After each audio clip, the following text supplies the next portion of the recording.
ರಾಮದುರ್ಗ ಪಟ್ಟಣದಲ್ಲಿ ಸರಣಿ ಮನೆ ಬಾಗಿಲು ಕೀಲಿ ಗುದ್ದು ಕಳ್ಳತನ. ಬೆಳಗಾವಿ ಜಿಲ್ಲೆಯ ರಾಮದುರ್ಗ ಪಟ್ಟಣದಲ್ಲಿ ಒಂದೇ ರಾತ್ರಿಯಲ್ಲಿ ಒಟ್ಟು 5 ಸರಣಿ ಮನೆಗಳ ಕಳ್ಳತನವಾಗಿದೆ.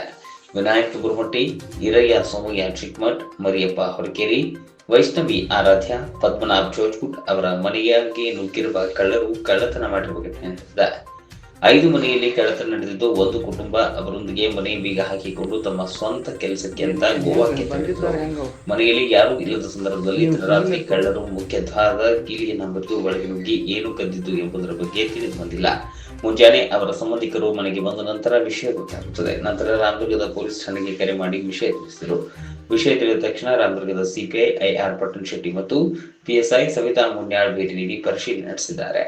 ಈ ಒಂದು ಕಳ್ಳತನ ಪ್ರಕರಣದ ಬಗ್ಗೆ ರಾಮದುರ್ಗದ ಸಿಪಿಐ ಐಆರ್ ಪಟ್ಟಣ್ ಶೆಟ್ಟಿ ಮಾರ್ಗದರ್ಶನದಲ್ಲಿ ಪೊಲೀಸ್ ಅಧಿಕಾರಿ ಪಿಎಸ್ಐ ಸವಿತಾ ಮುನ್ಯಾಳ್ ತಮ್ಮ ಸಿಬ್ಬಂದಿ ಜೊತೆ ರಾಮದುರ್ಗ ಪಟ್ಟಣದಲ್ಲಿ ಪ್ರತಿದಿನ ರಾತ್ರಿ ಕಳ್ಳತನಕ್ಕೆ ಬ್ರೇಕ್ ಹಾಕಲು ಪರೇಡ್ ನಡೆಸಿದ್ದಾರೆ. ರಾಮದುರ್ಗ ಪಟ್ಟಣದ ಜನತೆಯಲ್ಲಿ ನಿಮ್ಮ ಇಂಡಿಯನ್ ಟಿವಿ 24x7 ಸುದ್ದಿವಾಹಿನಿಯ ಒಂದು ಮನವಿ. ತಮ್ಮ ಮನೆಗಳಿಗೆ ಕಡ್ಡಾಯವಾಗಿ ಸಿಸಿ ಕ್ಯಾಮೆರಾ ಅಳವಡಿಸಬೇಕೆಂದು ತಮ್ಮಲ್ಲಿ ವಿನಂತಿ.